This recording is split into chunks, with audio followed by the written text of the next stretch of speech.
One nation one election, एक राष्ट्र एक चुनाव के बारे में आप लोग हमेशा सुनते रहते होंगे।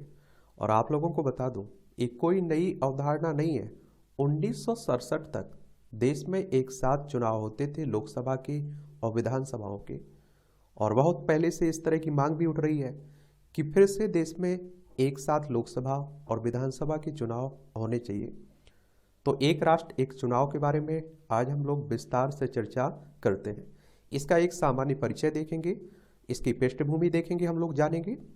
और विश्व में अन्य जगहों पर एक साथ चुनाव होते हैं तो उन पर भी हम लोग बात करेंगे। और एक साथ चुनाव की क्या लाभ हो सकते हैं, एक साथ चुनाव करवाने के क्या लाभ हो सकते हैं, क्या फायदे हो सकते हैं, उस पर भी हम लोग बात करेंगे। और एक साथ चुनाव से जुड़ी हुई प्रमुख चुनौतियां क्या क्या हैं, समस्याएं क्या क्या हैं, उन पर भी बात करेंगे। और आगे इसका क्या हो सकता है, आगे की राह क्या हो सकती है इसमें, उस पर भी हम लोग बात करेंगे। और इस तरह के टॉपिक से आपके एग्जाम में हमेशा क्वेश्चंस पूछे जाते रहते हैं, चाहे आप लोग सिविल सर्विस की तैयारी कर रहे हो, स्टेट बीसीएस की तैयारी कर रहे हो, या फिर आप लोग वनडे एग्जाम की तैयारी कर रहे हो। वैसे आपको मालूम होना चाहिए कि इलेक्शन कमीशन ऑफ इंडिया, भारतीय निर्वाचन आयोग, एक संवैधानिक संस्था है। संविधान के अनुच्छेद 324 के तहत इसकी स्थापना की बात की गई है। 25 जनवरी 1950 में स्थापना हुई थी। 25 जनवरी को आप लोग मतदाता दिवस मनाते हैं। नई दिल्ली में आप लोग हेडक्वार्टर देखेंगे इसका। सुकुमार सेन पहले मुख्य चुनाव आयुक्त थे। जो आपकी विधानसभा, राज्यसभा, लोकसभा, राष्ट्रपति, उपराष्ट्रपति के चुनाव होते हैं ना, यही इसकी देखभाल करता है इलेक्शन कमीशन ऑफ इंडिया। ठीक है। और जो राज्य में आपके स्थानीय चुनाव होते हैं, सरपंचों के, नगर पंचायत, नगर पालिका के, इसके लिए हर राज्य में आप देखते हैं कि एक चुनाव आयोग होता है। उत्तर प्रदेश में जाएंगे तो उत्तर प्रदेश निर्वाचन आयोग, मध्य प्रदेश में मध्य प्रदेश निर्वाचन आयोग होगा आपका। चलिए वापस हम लोग अपने उस पर आते हैं, टॉपिक पर। और देखिए आप लोगों ने और बात बता देता हूं यहाँ कि सितंबर 2023 में केंद्र सरकार ने पूर्व राष्ट्रपति रामनाथ कोविंद के नेतृत्व में एक राष्ट्र एक चुनाव पर एक उच्च स्तरीय समिति का गठन किया है। और समिति ने राष्ट्रीय एवं राज्य स्तरीय राजनीतिक दलों के साथ परामर्श भी किया है और संभावित अनुशंसाओं के साथ आम लोगों एवं न्यायविदों के विचार आमंत्रित किए हैं। एक राष्ट्र एक चुनाव का विस्तार भारत के लोकतांत्रिक ढांचे और संघीय ढांचे पर इसके प्रभाव के बारे में चिंताएं भी उत्पन्न की जा रही हैं। और क्षेत्रीय पार्टियां इसका विरोध भी करती है। क्यों करती हैं, उस पर भी बात करेंगे। तो यह अवधारणा एक ऐसे परिदृश्य की कल्पना करती है जहां आप देखेंगे प्रत्येक 5 वर्ष पर सभी राज्यों के चुनाव लोकसभा के आम चुनाव के साथ संपन्न होंगे, एक साथ होंगे। विचार यह है कि चुनाव प्रक्रिया को सुव्यवस्थित किया जाए और चुनाव की आवृत्ति को कम किया जाए, जिससे समय और संसाधनों की बचत होगी। अभी आप देखते होंगे कि हर साल कहीं ना कहीं आप देखते हैं कि चुनाव होते रहते हैं, तो उन्हें रोका जाए और समय मिलेगा, एक बार 5 साल के लिए फुर्सत हो जाएंगे। इसकी पृष्ठभूमि की बात करें तो यह विचार वर्ष 1983 से ही अस्तित्व में है, जब निर्वाचन आयोग ने पहली बार इसे पेश किया था। हालांकि वर्ष 1967 तक भारत में एक साथ चुनाव आयोजित कराना एक सामान्य परिदृश्य रहा है। लोकसभा के प्रथम आम चुनाव और सभी राज्य विधानसभाओं के चुनाव 1951-52 में एक साथ आयोजित कराए गए थे। यह अभ्यास आप देखिए 1957, 1962, 1967 में आयोजित अगले 3 आम चुनाव में भी जारी रहा था। लेकिन आप देखते हैं कि 1968 का समय आता है और 1969 में कुछ विधानसभाओं के समय पूर्व विघटन के कारण यह चक्र बाधित हो गया था। कहने का मतलब आप समझ रहे हैं, पहले एक साथ चुनाव होते थे, विधानसभा के भी और लोकसभा के। लेकिन 1968 में, 1969 में कुछ विधानसभाओं को समय से पहले ही विघटन कर दिया था, इसलिए क्रम खराब हो गया था। और आप देखेंगे कि वर्ष 1970 में स्वयं लोकसभा का समय पूर्व विघटन हो गया और वर्ष 1971 में नए चुनाव आयोजित कराए गए। और इस प्रकार वर्ष 1970 तक केवल प्रथम, द्वितीय और तृतीय लोकसभा में 5 वर्ष का नियत कार्यकाल पूरा किया था। ये भी याद रखिएगा, ये जो नियम था ना, बनता रहता था, आप देखते थे कि बराबर चल रहा था, ये बिलुर गया था। कब? 1968-69 में, जब कुछ विधानसभाओं को भंग कर दिया गया था। और विश्व में अन्य जगहों पर एक साथ चुनाव, तो दक्षिण अफ्रीका चलते हैं हम लोग। तो दक्षिण अफ्रीका में राष्ट्रीय और प्रांतीय विधानमंडलों के चुनाव एक साथ प्रत्येक 5 वर्ष पर आयोजित किए जाते हैं, जबकि नगर निकाय चुनाव प्रत्येक 2 वर्ष पर आयोजित किए जाते हैं। अगर हम लोग स्वीडन की बात करें तो राष्ट्रीय विधानमंडल, प्रांतीय विधानमंडल, काउंटी काउंसिल और स्थानीय निकाय और नगर निकाय सभाओं के चुनाव एक निश्चित तिथि यानी हर चौथे वर्ष सितंबर के दूसरे रविवार को आयोजित किए जाते हैं। अगर ब्रिटेन की बात करें तो ब्रिटेन में ब्रिटिश संसद और उसके कार्यकाल को स्थिरता और पूर्वानुमेयता की भावना प्रदान करने के लिए निश्चित अवधि संसद अधिनियम 2011 पारित किया गया था और इसमें प्रावधान किया गया है कि प्रथम चुनाव 7 मई 2015 को और उसके बाद हर 5वें वर्ष मई माह के पहले गुरुवार को आयोजित किया जाएगा। अब बात आती है कि एक साथ चुनाव करवाने के क्या फायदे हो सकते हैं वन नेशन वन इलेक्शन की। तो आप देखिए, शासन विकर्षणों को कम करना, बार बार चुनाव आयोजित होने से शीर्ष नेताओं से लेकर स्थानीय प्रतिनिधियों तक पूरे देश का ध्यान भटक जाता है और जिससे विभिन्न स्तरों पर प्रशासन एक तरह से पंगु हो जाता है। ये लाभों में आप लोग क्या करिए कि पॉइंट नोट कर लीजिएगा आप लोग, और आंसर राइटिंग करेंगे ना या निबंध आप देखते हैं कि लिखने के लिए पूछ लिया जाए तो इन्हें आप लोग वहाँ लिख सकते हैं। यह चुनावी व्यस्तता भारत की विकास संभावनाओं पर नकारात्मक प्रभाव डालती है और प्रभावी शासन में बाधा उत्पन्न करती है। आदर्श आचार संहिता का प्रभाव, तो चुनाव के दौरान लागू आदर्श आचार संहिता राष्ट्रीय और स्थानीय दोनों स्तरों पर प्रमुख नीतिगत निर्णयों में विलंब का कारण बनती है। यहाँ तक कि चल रही परियोजनाओं में भी बाधा उत्पन्न होती है क्योंकि चुनाव संबंधी कर्तव्यों को प्राथमिकता दी जाती है और जिससे नियमित प्रशासन में सुस्ती आ जाती है। आप लोग चुनाव के समय सुनते होंगे ना कि आज आदर्श आचार संहिता लागू हो चुकी है, नई योजनाओं की घोषणा नहीं की जाती है उस समय। राजनीतिक भ्रष्टाचार को संबोधित करना, तो बार बार चुनाव का आयोजन राजनीतिक भ्रष्टाचार में योगदान करते हैं क्योंकि प्रत्येक चुनाव के लिए उल्लेखनीय मात्रा में धन जुटाने की आवश्यकता होती है और एक साथ चुनाव कराने से राजनीतिक दलों के चुनाव खर्च में व्यापक कमी आ सकती है और जिससे बार बार धन जुटाने की आवश्यकता समाप्त हो जाएगी और इससे आम लोगों और व्यापारिक समुदाय पर बार बार चुनावी चंदा देने का दबाव भी कम हो जाएगा। लागत बचत और चुनावी अवसंरचना, तो वर्ष 1991-92 में जब लोकसभा के प्रथम चुनाव आयोजित हुए तो इसमें 53 राजनीतिक दलों और लगभग आप देखिए 1874 प्रत्याशियों ने भाग लिया था तथा चुनाव का व्यय 11 करोड़ रुपए था। 2019 के आम चुनाव में देखें तो 610 राजनीतिक दलों और लगभग 9000 उम्मीदवारों ने भागीदारी की और एसोसिएशन ऑफ डेमोक्रेटिक रिफॉर्म्स के अनुसार, एडीआर के अनुसार लगभग आप देखिए 60,000 करोड़ रुपए के चुनावी खर्च पर राजनीतिक दलों अभी घोषणा किया जाना शेष है। और कितना? 60,000। देखिए, और कहते हैं ना कि आप देखते हैं कि हमारे यहाँ चुनाव इतने महंगे हो चुके हैं कि आम इंसान चुनाव ही नहीं जीत सकता है, पैसे का चुनाव हो गया है। हालांकि अवसंरचना में आरंभिक निवेश की आवश्यकता होती है लेकिन सभी चुनाव के लिए समान मतदाता सूची का उपयोग करने से मतदाता सूचियों को अद्यतन करने और बनाए रखने में लगने वाले व्यापक समय और धन की बचत हो सकती है एक साथ चुनाव कराने पर। नागरिकों को सुविधा, तो एक साथ चुनाव होने से मतदाता सूची से नाम गायब के संबंध में नागरिकों की चिंताएं कम हो जाएंगी। सभी चुनाव के लिए सुसंगत मतदाता सूची का उपयोग प्रक्रिया को सुव्यवस्थित करता है और जिससे नागरिकों को अधिक प्रत्यक्ष एवं भरोसेमंद मतदान अनुभव प्राप्त होता है। और आप देखिए, कानून प्रवर्तन संसाधनों का इष्टतम उपयोग, चुनाव के दौरान पुलिस और अर्धसैनिक बलों की बड़े पैमाने पर बार बार तैनाती में उल्लेखनीय लागत आती है तथा प्रमुख कानून प्रवर्तन कर्मियों का अत्यंत महत्वपूर्ण कार्यों से विचलन होता है। एक साथ चुनाव से बार बार तैनाती की कमी होगी और संसाधनों का इष्टतम उपयोग होगा और कानून प्रवर्तन दक्षता बढ़ेगी। और आप लोग भी तो कम परेशान होंगे कि बार बार आप देखते हैं कि चुनाव होता है तो बार बार आपको वोट डालने जाना पड़ता है। 5 साल में एक बार गए, डाल के चले आए, 5 साल के लिए फुर्सत हो जाएंगे।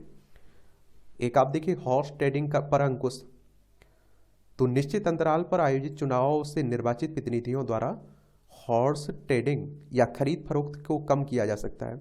निश्चित अवधियों पर चुनाव कराने से प्रतिनिधियों के लिए व्यक्तिगत लाभ के लिए दल बदलना या फिर गठबंधन बनाना अधिक चुनौतीपूर्ण हो जाएगा जो मौजूदा दल बदल विरोधी कानूनों को पूरकता प्रदान करेगा। एक और लाभ है इसमें आप देखेंगे, राज्य सरकारों के लिए वित्तीय स्थिरता, तो बार बार चुनाव के कारण राज्य सरकारें मतदाताओं को लुभाने के लिए मुफ्त सुविधाएं या फ्री बीज, फ्री की रेवड़ी जो कहते हैं आप लोग, इसकी घोषणा करती हैं, और जिससे प्रायः उनके वित्त पर दबाव पड़ता है। 100 चुनाव का आयोजन इस समस्या को कम कर सकता है और राज्य सरकारों पर वित्तीय बोझ घट सकता है और बेहद वित्तीय स्थिरता में योगदान प्राप्त हो सकता है इससे। वन नेशन वन इलेक्शन से जुड़ी कुछ प्रमुख चुनौतियां हैं, ये भी आप लोग देख लीजिए। तो सबसे पहली चुनौती है संवैधानिक चिंताएं और मध्यकाल काल पतन। तो संविधान के अनुच्छेद 83(2) और 172 में क्रमशः लोकसभा और राज्य विधानसभाओं के लिए 5 वर्ष का कार्यकाल निर्दिष्ट किया गया है, यदि समय पूर्व उनका विघटन नहीं हो जाए। वन नेशन वन इलेक्शन की अवधारणा उन परिदृश्यों को प्रश्नगत करती है यदि केंद्र राज्य सरकार के कार्यकाल का मध्य में ही पतन हो जाए, और उस परिदृश्य में प्रत्येक राज्य में पुनः चुनाव कराने या फिर आप देखिए राष्ट्रपति शासन लगाने की दुविधा संवैधानिक ढांचे को जटिल बनाती है। कहने का सीधा सा मतलब आप समझ रहे हैं। मान लीजिए कि इसकी विधानसभा के चुनाव हुए, एक साथ चुनाव हो गए, लेकिन बीच में अगर सरकार गिर गई या आप देखिए सरकार का विघटन हो गया, तब क्या होगा। या आप देखिए कि अभी जो चल रही है, अगर एक साथ चुनाव करवाया जाता है, मान लीजिए अगर 2024 में ही करवाएं, तो बहुत सारी विधानसभाएं ऐसी हैं जिनका कार्यकाल 2025 में खत्म होना, 2026 में, 2027 में खत्म होना है, उनका क्या होगा, ये भी चिंता जताई जाती है। वन नेशन वन इलेक्शन को लागू करने में लॉजिस्टिक संबंधी चुनौतियां। वन नेशन वन इलेक्शन के कार्यान्वयन में इलेक्ट्रॉनिक वोटिंग मशीनों, कर्मियों और अन्य संसाधनों की उपलब्धता एवं सुरक्षा सहित महत्वपूर्ण लॉजिस्टिक संबंधी चुनौतियां शामिल हैं, और निर्वाचन आयोग को इतने बड़े पैमाने पर चुनावी अभ्यास के प्रबंधन में कठिनाइयों का सामना करना पड़ सकता है, और जिससे आप देखिए वन नेशन वन इलेक्शन प्रस्ताव की जटिलता बढ़ जाएगी।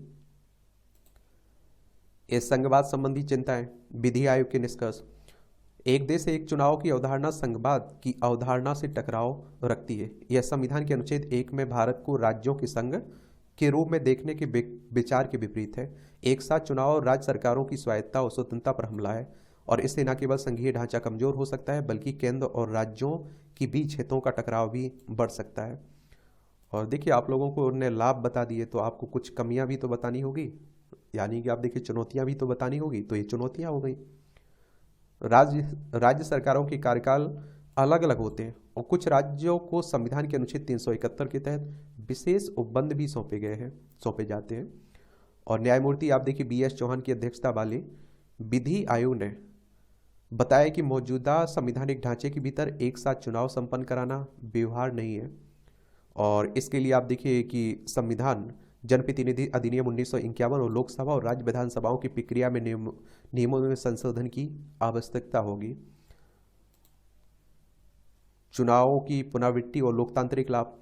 तो बार बार आयोजित चुनावों की वर्तमान प्रणाली को लोकतंत्र में लाभप्रद माना जाता है, और जिससे आप देखिए मतदाताओं को अपनी आवाज़ अधिक बार व्यक्त करने की अनुमति मिलती है, और यह व्यवस्था राष्ट्रीय और राज्य चुनाव के बीच मुद्दों के मिश्रण को रोकती है, और जिससे आप देखिए अधिक जवाबदेही सुनिश्चित होती है। वर्तमान ढांचे के तहत प्रत्येक राज्य की विशिष्ट मांगों और आवश्यकताओं को आवाज़ मिलती है। एक और बात आती है इसमें, पक्षपातपूर्ण लोकतांत्रिक संरचना। तो IDFC इंस्टीट्यूट के वर्ष 2015 के एक अध्ययन में उजागर हुआ कि एक साथ चुनाव से इस बात की 77% संभावनाएं बनती हैं कि विजयी राजनीतिक दल या गठबंधन को लोकसभा और राज्य विधानसभाओं में दोनों में जीत प्राप्त होती है।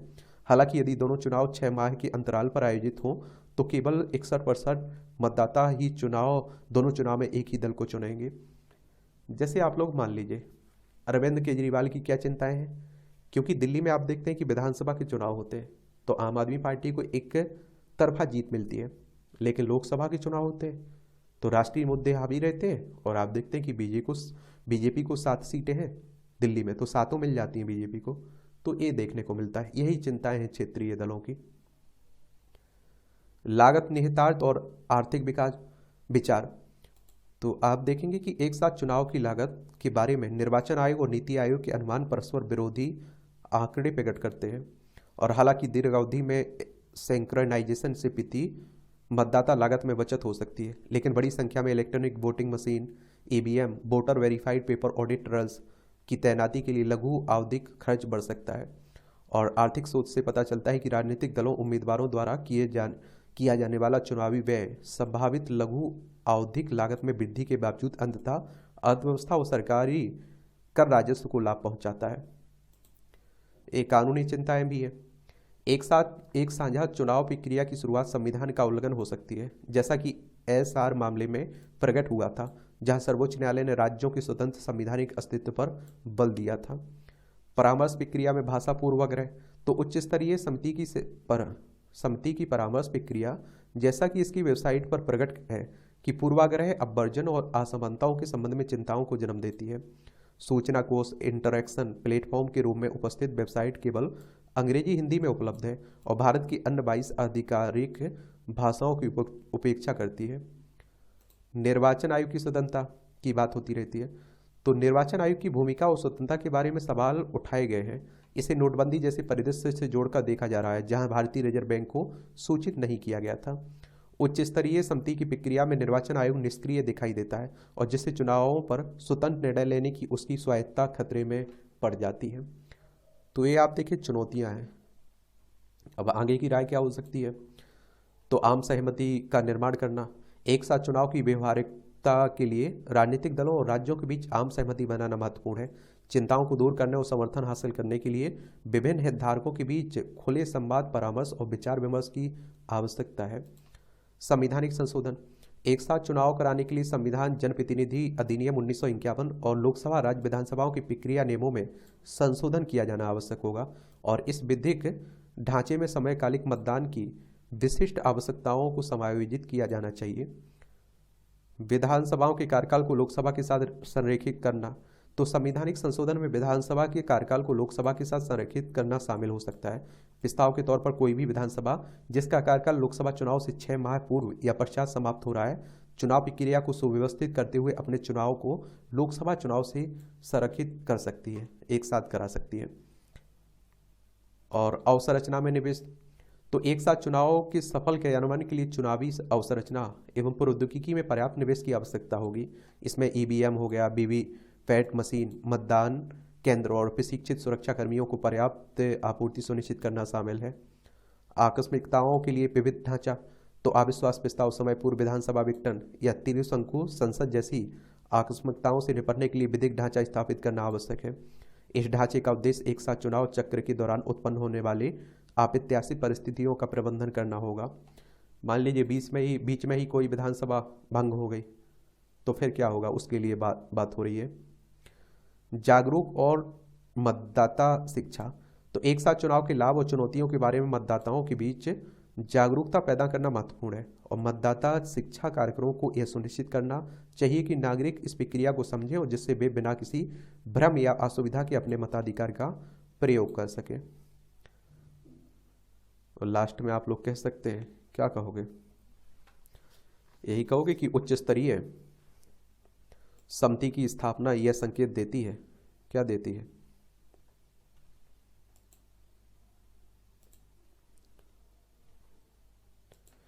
कि भारत में एक साथ चुनाव पर गंभीरता से विचार किया जा रहा है और संवैधानिक और विधित सिद्धांतों पर संभावित प्रभाव के बारे में मौजूदा चिंताओं के बावजूद समिति की अनुशंसाओं के लिए एक निश्चित समय रेखा की कमी अनिश्चितता का माहौल बना रही है और कानूनी चिंताएं विशेष रूप से राज्य विधानमंडल की अवधि में संभावित परिवर्तन संवैधानिक चुनौती पेश करती है। एक राष्ट्र एक चुनाव को रोका जा सकता है या नहीं, यह सवाल भारतीय सर्वोच्च न्यायालय की संवैधानिक भूमिका को प्रमुखता से सामने लाता है। तो इतना मुझे लगता है कि जानकारी अपने पास जरूर रखिएगा इसके बारे में। अगर क्वेश्चंस पूछा जाएगा प्रीलिम्स में या मुख्य परीक्षा में या निबंध लिखने के लिए आएगा, तो मुझे लगता है कि आप लोग लिख पाएंगे अच्छे से। आपका कोई सवाल हो, मेरे लिए सुझाव हो, तो ज़रूर आप लोग बता सकते हैं।